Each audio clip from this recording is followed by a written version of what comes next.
Hello, everyone, and we are live on my profile for another live training in regards to our sales script. So, if you're watching this, last week I broke down how to start a sales call, how to connect quickly and build rapport before you get into the next phase of the script. So, if you haven't watched that video, I recommend going back and watching that before you come to this video here. So, I'm going to share my screen. So, last video we covered how to connect quickly. Really important. You set the frame. Remind them of why they booked in a phone call. Remind them, hey, you're the authority. You're the expert. You booked in a call with me. I didn't chase you down. Why are you here? Now, from there, they'll start telling you their goals, what they want to accomplish. But it's so important that you actually get them back on track, right? Get them back to your script so that you have control of the call, you have control of asking questions, and they answer it. So let's say that you ask them what sparked your interest, and they start rambling on about 10 different things. And sometimes they do, like it can be 3, 4, 5 minutes. To ensure that your calls are short enough, to ensure that you keep them on track, super critical that you actually tactfully interrupt them and get them back on track, right? So what I mean by that is, oh, okay, thanks for sharing. Is it okay if we take a few steps back to see where you are now compared to where you want to be? Now, this part of the phone call is so critical. It is finding out what is their current situation, but also starting to create a gap. And the gap would be, what is their goal? What do they want to accomplish? How long has it been since they've achieved their goal? What have they tried previously to lose weight, to get fitter, to get stronger, to get healthier? And this part of the call, it's about finding out where they are, but then also going through some problem awareness and identifying, well, like, you had this problem, as opposed to us saying that you eat terribly, you're lazy, you need to move more. We need to ask questions in the right order with the right tone to help them uncover, well, what have their problems been, and bring awareness to them, right? Because people aren't even aware of why they're not in shape. And no one likes being preached to. No one likes being told what to do. So they need to come to that conclusion. A classic example before I get into the script would be, someone says, I've tried the keto diet, and you're a trainer and you say keto sucks, it's unsustainable, you need carbohydrates, what are you doing? When if you ask the right questions, and I'll give you the example later on, you can actually draw it out of them of what they didn't like about keto. Okay, so this part of the script can also often change based on the conversation, what their goals, and how long has it been since they were happy, and what have they tried previously. A good example is if it's a transformational based challenge versus like, I want to try Pilates. Going to be a very different call, but the frameworks remain the same. So you ask the question, is it okay we take a step back and find out where you are now compared to where you want to be? And I'll start with, okay, great, what's your age? Now at this point, whatever their age is, no matter what it is, if you say 59 years young, they will laugh. If you say 41 years young, they will laugh. 33 years young, they will laugh. You're not 21 anymore, they all laughed. And I find that question, as silly as this sounds, like it's probably one of the best questions to build rapport, right? Because even if you start the call well, you take them through what have they tried, what sparked their interest. If you can make them laugh here, instant rapport, more connection, and it can really take some pressure off the call. So this question here, next one is, what is your number one goal? Pause. What is your number one goal? Now, you can't ask, what is your weight loss goal? What is your fitness goal? What is your strength loss goal?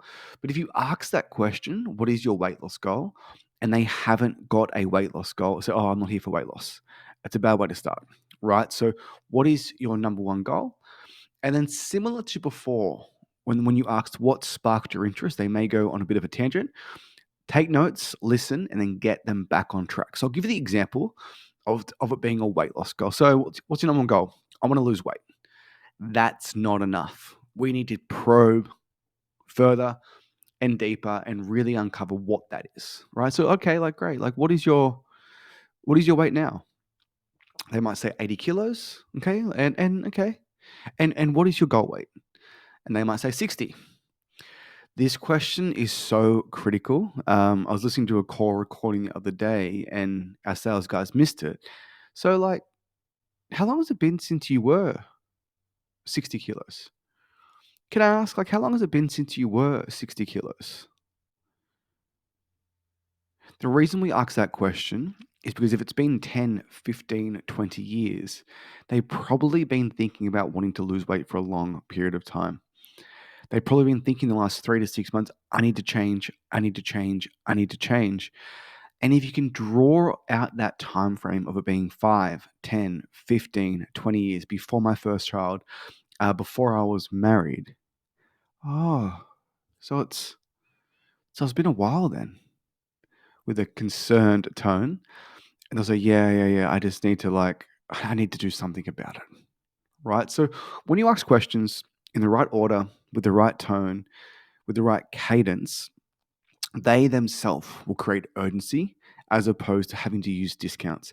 If you're constantly dropping your pants to get a sale, if you're constantly having to give stuff away, if you're constantly doing free trials, if you're constantly doing 7 for 7, that's not actually sales. They're buying based on a discount. They're not actually bought into your program. One of the biggest things I get from gym owners every day is people come, they try, they leave, and they abuse my gym. They go to the next gym, they go to the next gym, they go to the next gym. If you sell on discount, quite often they will just go for the next discount. So we want to create real urgency.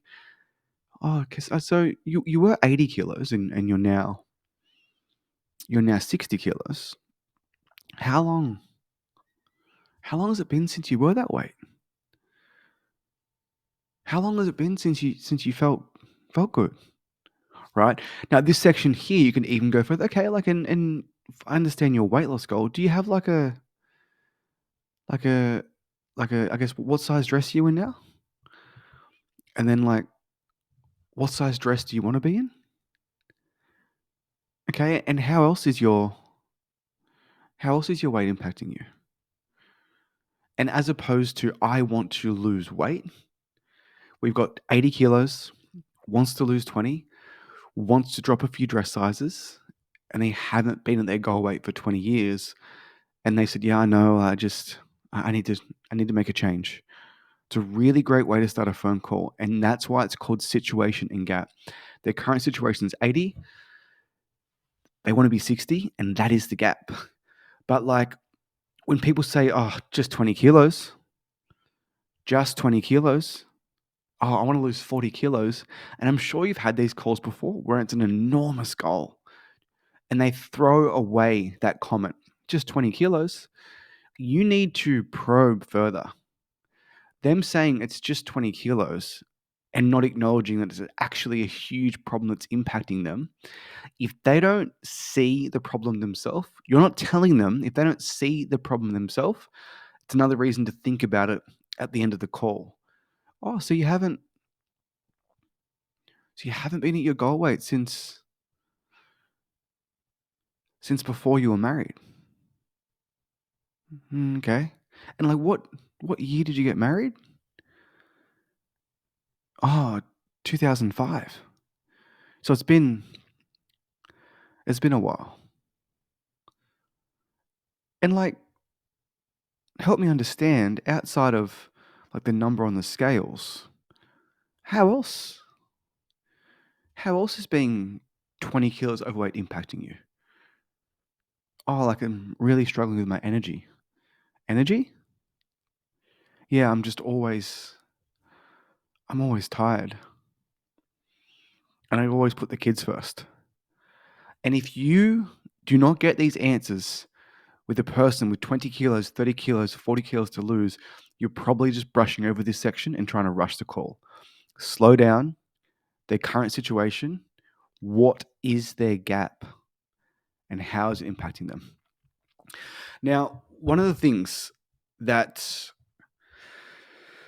lots of salespeople miss, including my team, and I tell them every single day, is the next section is so important to identify. Well, what have they tried previously? And if you miss this question, it makes it very, very difficult at the end of the phone call to paint that beautiful picture, to paint that beautiful pitch in regards to what they want, what they don't like, and to make it feel like your program is customized to them. So in this section here, okay, so thanks for sharing. I understand you want to lose 20 kilos, go from a size 16 to a size 12, and you want to have more energy.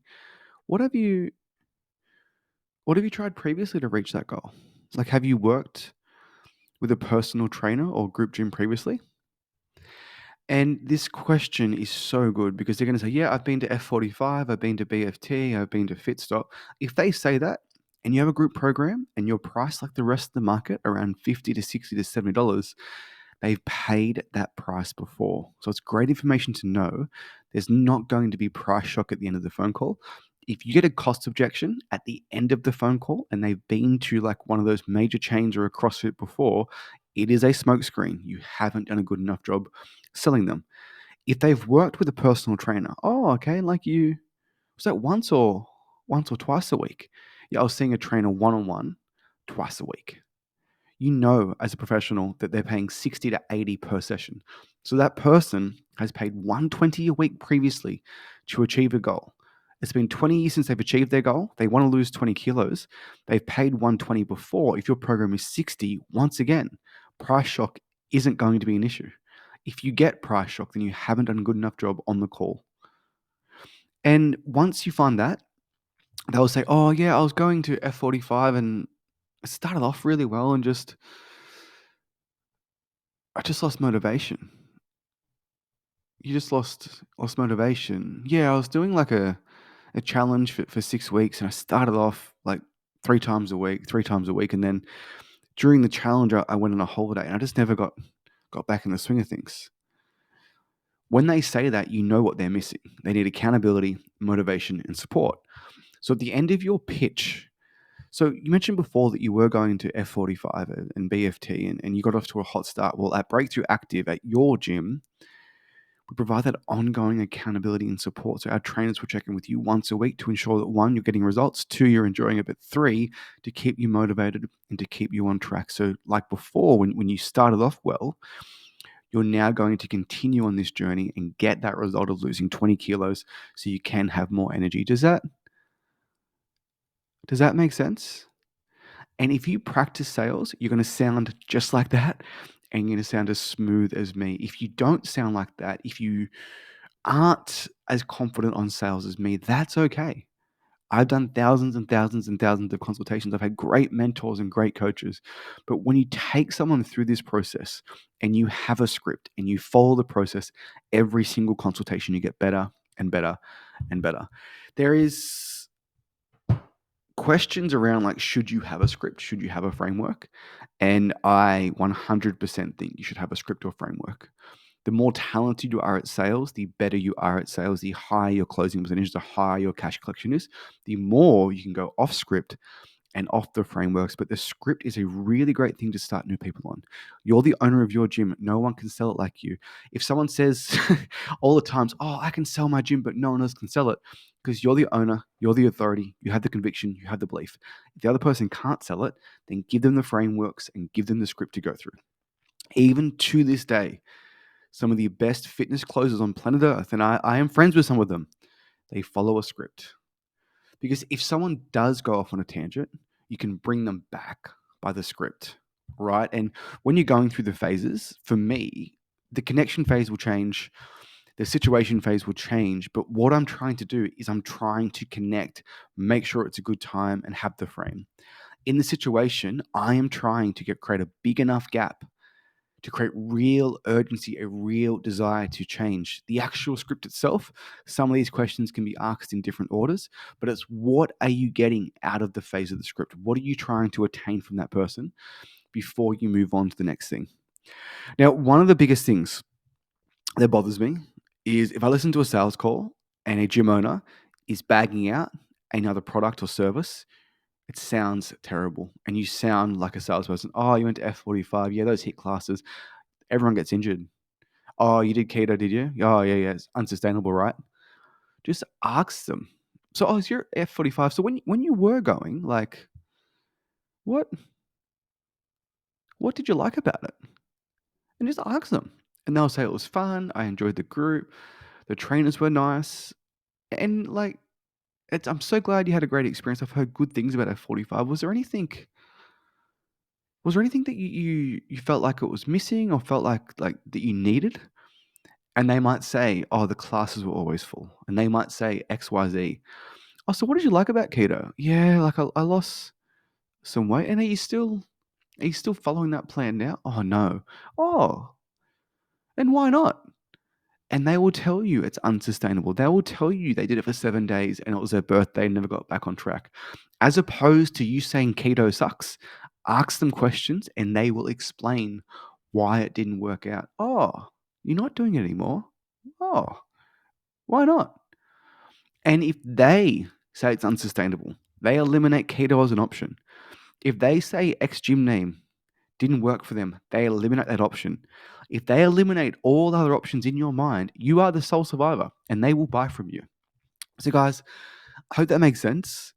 Situation and gap. Do not fluff over this section. Do not rush over this section.